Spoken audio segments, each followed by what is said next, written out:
علیہ وآلہ وسلم صلاۃ و سلام علیک یا رسول اللہ صلی اللہ علیہ وسلم۔ حضرات محترم، بولنے کے لیے تو بہت کچھ ہے، مگر حضرات محترم ہمارے حالات بہت خراب ہیں۔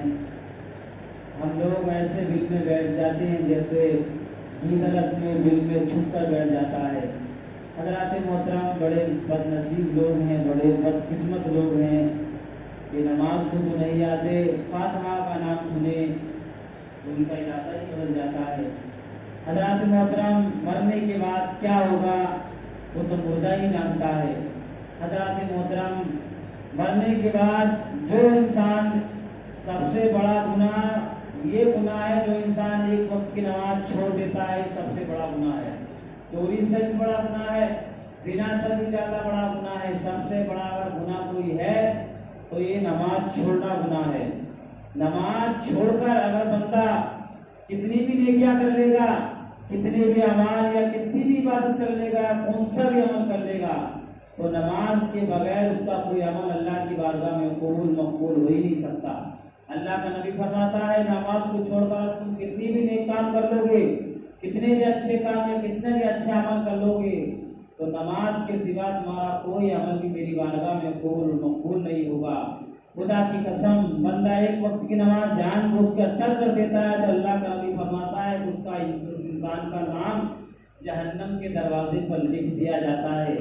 حضرات محترم، جب بندہ دنیا میں نماز نہیں پڑھے گا تو اس کو موت کے وقت ایسی تکلیف ہوگی کہ اسے پانی بھی پلانے کے لیے اسے تیار نہیں ہوگا۔ خدا کی قسم، یہ دنیا بیکار ہے، دنیا میں آنا ہی بیکار ہے۔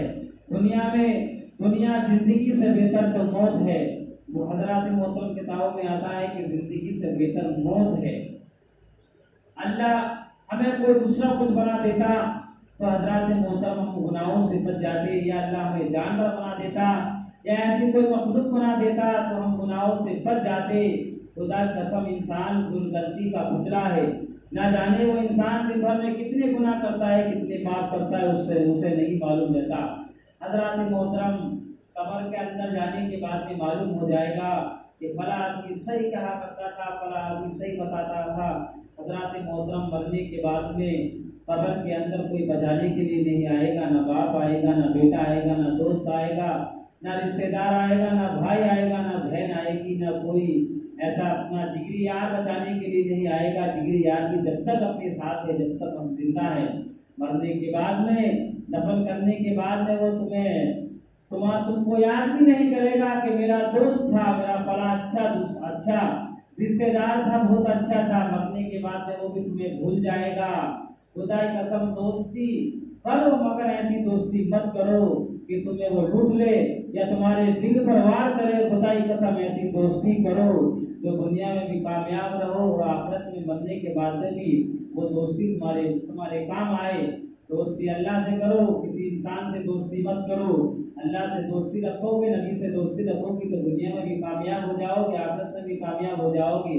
ہمارا مقصد کیا ہے کہ اللہ، ہم جیسے دنیا میں اچھی زندگی گزار رہے ہیں تو مرنے کے بعد میں بھی اللہ ہمیں قبر کے اندر بھی ہمارے اعمال ہمارے سیدھے ہاتھ میں عطا فرمائے، یا حشر کے دن ہمارے سیدھے ہاتھ میں ہمارے اعمال کو دے۔ خدا کی قسم، یہ دنیا بیکار ہے، دنیا میں جینا ہی بیکار ہے۔ پیدا ہوتے اللہ ہمیں موت دے دیتا تو اس سے بہتر کیا ہوتا۔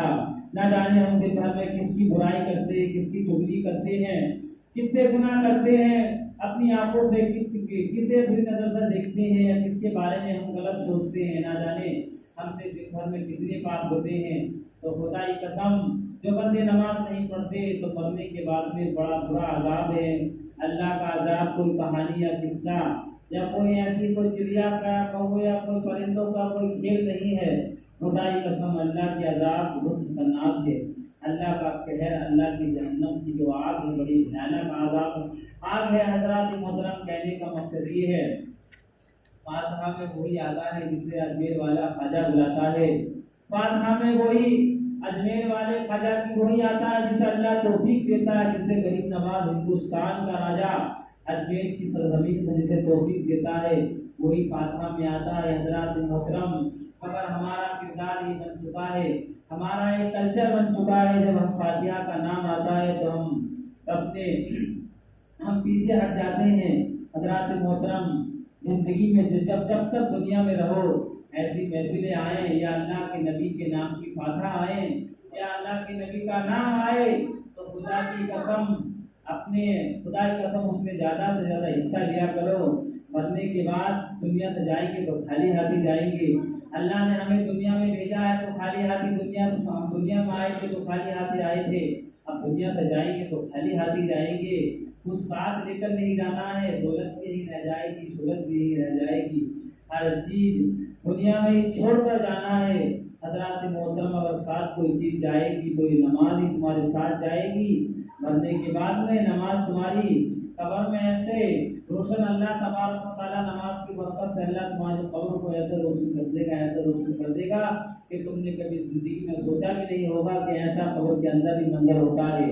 جب تم مر جاؤ گے، نمازی بن کر دنیا سے چلے جاؤ گے تو خدا کی قسم جب فرشتے تم سے سوال کرنے کے لیے آئیں گے تو نماز تم سے پہلے تمہارے سوالوں کا جواب دے دے گی۔ جب نماز تمہارے ساتھ کھڑی ہو جائے گی تو دنیا کی آگ تو کیا اس بندے کو، قبر کی آگ تو کیا، جہنم کی آگ اس بندے کو چھو نہیں سکے گی۔ حضرات محترم، نماز کی بہت بڑی فضیلت ہے۔ نماز جب انسان پڑھتا ہے تو اس کے چہرے پہ نور رہتا ہے، دل میں سرور رہتا ہے، مرنے کے بعد بھی قبر کے اندر نور ہی نور رہتا ہے۔ ہمارا امام عقیدہ یہ کہتا ہے جب بندہ نیک ہوتا ہے تو دنیا کی مٹی تو کیا اس کو قبر کی مٹی بھی نہیں چھو سکے گی، اور آخرت کی مٹی تو کیا جہنم کی آگ اس غلام کے، اس بندے کے، اس نمازی کے، نیک پرہیزگار کے کفن کو جہنم کی آگ تو جلا نہیں سکے گی۔ خدا کی قسم مرنے کے بعد میں اللہ ہمیں ایسی غذائیں عطا فرما دے گا، ایسی اچھی خوشبو۔ جنت کتنا اچھا نام ہے، جنت کا جب نام سنتا ہے آدمی تو بدل جاتا ہے۔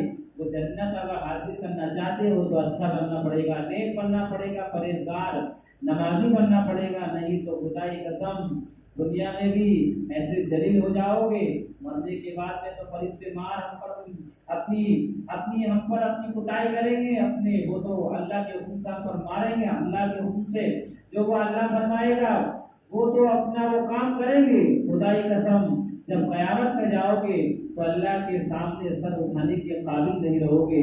خدا کی قسم ایسے جب موقع آیا کریں تو فاتحہ میں آپ کسی دوسرے کے پیچھے نہیں لگنے کا کہ وہ نہیں آ رہا، وہ نہیں آ رہا۔ حضرات محترم، نیک کام میں دیری نہیں کرنی چاہیے آدمی کو۔ نیک کام اگر کوئی آیا کرے یا نیک کام کے لیے کوئی کسی کو بلایا کرے تو خدا کی قسم دوسرے کے بارے میں نہیں سوچنا چاہیے۔ نیکی وہی کرتا ہے جسے پروردگار عالم توفیق دیا کرتا ہے۔